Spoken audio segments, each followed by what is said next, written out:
আসসালামু আলাইকুম, কেমন আছেন সবাই? তো আজকে গরুর তেহেরি রান্না করলাম। তো গরুর মাংস নিয়ে নিলাম, এখানে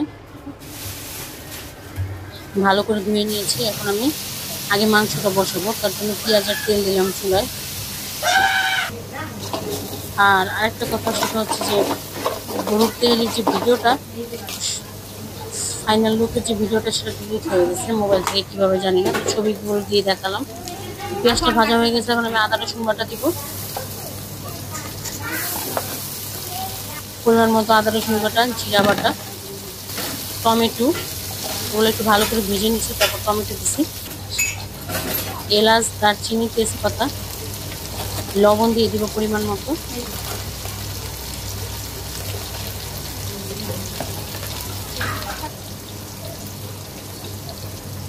মরিচের গুঁড়া,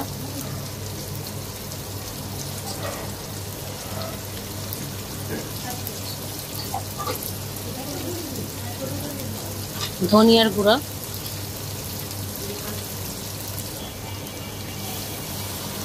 একটু পানি দিব। এরপর আমি জিরার গুঁড়া দিলাম, ভাজা জিরার গুঁড়া, একটু গরম মশলার গুঁড়া, আর এটা হচ্ছে তেহেরি মশলা। আমি 2টা প্যাকেট পুরো ফুল দিছি, যেহেতু আমার পরিমাণে বেশি।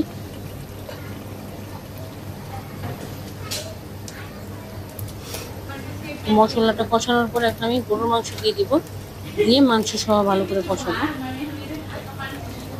আরও কিছু জিনিস আছে যেগুলো পরে দিব, এগুলো এখন দেওয়া যাবে না। তো ভালো করে নেড়ে চেড়ে দিয়ে কাঁচামরিচ দিয়ে দিব।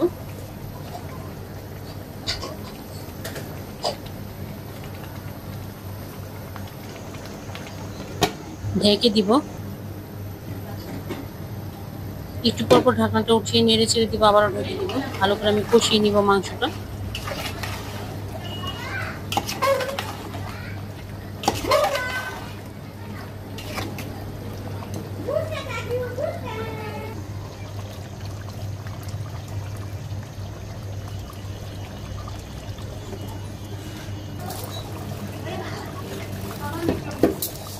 ভালো করে কষানো হয়ে গেছে, এই পর্যায়ে আমি টক দই দিয়ে দিব পরিমাণ মতো।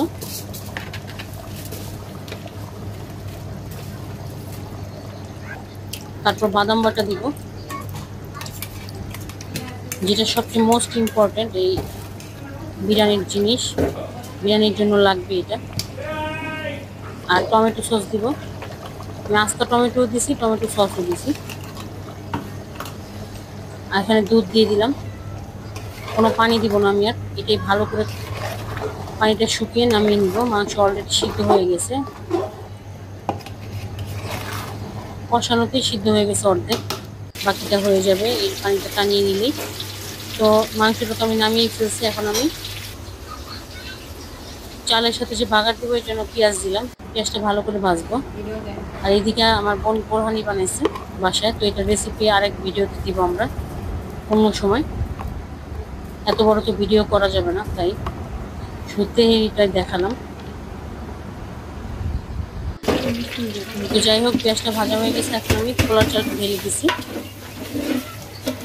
ভালো করে নেড়ে চেড়ে দিব। এই যে মাংসটা হয়ে গেছে, নামিয়ে রাখছি। তো চালে আগে আমি গরম পানি দিয়ে দিছি, আর এদিকে ব্রেস্তা করে রাখছি। তো মাংসটাও ঢেলে দিয়েছি, বড় পাতিল তো, তাই আর কি এত কিছু দেখানো যাচ্ছে না। ভালো করে নেড়ে চেড়ে কাঁচামরিচ দিয়ে দিছি, বেরেস্তা দিয়ে দেবো। এরপর বেরেস্তা দিয়ে দিছি, আর অর্ধেকটা পরে দিব। তারপর ভাবে দিয়ে দিব, এটা বেরেস্তা দিয়ে এখন ভাবে দিয়ে দিব। ভাবে দেওয়ার পরে পরবর্তীতে আবার দেখাবো। 15 থেকে 20 মিনিট রাখার পরে আবার আমি একটু নেড়ে চেড়ে দিব। নেড়ে চেড়ে দেওয়ার পরে আবারও ঢেকে, তারপর হয়ে গেলে নামিয়ে নেব। আজকে এই পর্যন্ত, ভালো থাকবেন সবাই। আসসালামু আলাইকুম।